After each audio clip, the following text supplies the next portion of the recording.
Vu la dimension de la maquette et la qualité de l'épreuve que l'on met en place, on lui demande de réaliser un ouvrage, donc certes à l'identique de ce qu'on lui a fourni en plan, mais surtout de rentrer dans l'excellence au niveau de la précision, des dimensions, de l'aspect de cette maquette, donc tout au long du concours.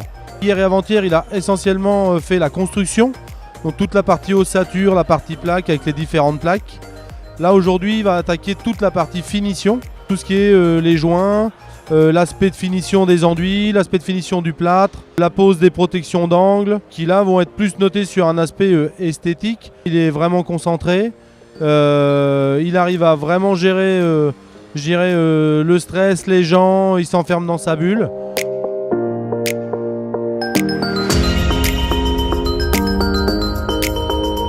On a découvert le travail la veille. On a été enfermé dans une pièce ensemble pendant 1 heure pour découper ce sujet. Après, il a été enfermé dans cette même pièce tout seul, lui, pendant 2 heures, où il a dû réaliser le maîtrise de cette pièce pour qu'on lui alimente les matériaux que lui, il estimait, puisque c'est aussi un critère qui aujourd'hui rentre en compte, de savoir estimer, comme sur un chantier, la quantité de matériaux. Il ne fallait pas en prendre trop, c'était pénalisant. Il ne fallait pas en prendre pas assez pour en réclamer, c'était pénalisant. On était juste en découverte de sujet la veille, une grosse nuit de réflexion, et le lendemain matin à la cloche, il est parti avec ça. Je pense qu'il faut vraiment faire une promotion autour de ces métiers. Peut-être qu'au premier abord, ce n'est pas les métiers les plus attirants qu'on puisse trouver. Maintenant, c'est vraiment un métier dans lequel il y a de l'avenir. Il y a du boulot dans ces métiers-là. Il n'y a pas de raison, les jeunes doivent être attirés par des métiers comme les nôtres. Il faut juste leur en donner l'envie, faire la communication autour.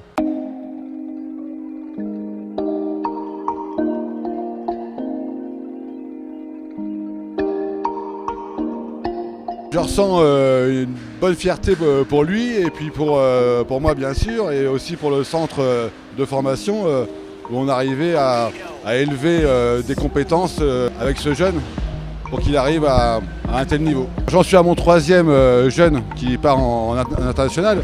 Effectivement, on les repère par rapport à leur posture et par rapport à leur précision dès le départ, à leur envie de faire des concours, à leur investissement sur le travail, bien sûr. Comment il va s'organiser pour monter la maquette, c'est important. C'est important pour le temps, pour la précision. Donc il faut bien commencer sa maquette sur le bon panneau et puis la finir sur les bons panneaux, bien sûr.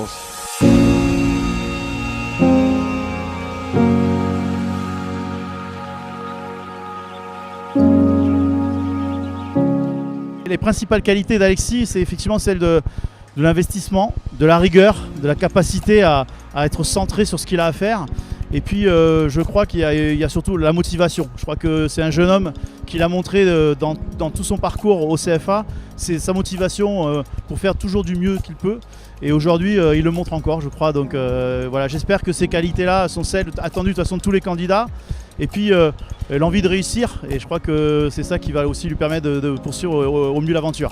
Le concours des Olympiades n'est pas du tout une aventure solitaire, c'est une aventure collective. C'est une équipe avec l'expert bien sûr qui l'accompagne jusqu'aux Olympiades internationales, mais aussi son coach, son prof, mais son entreprise. Alors il se trouve que là c'est son papa, mais effectivement on retrouve ces 3 acteurs, le formateur, le jeune, l'entreprise, et puis derrière les experts, l'encadrement de l'équipe de France et de l'ensemble du réseau qui est là derrière pour soutenir ces jeunes dans ce beau parcours. Donc c'est vraiment aussi mettre en avant ce travail d'équipe qui est important dans les cas des métiers du bâtiment. C'est de la fierté parce qu'il représente le réseau, mais il représente aussi la France bien sûr, mais notre CFA, notre région.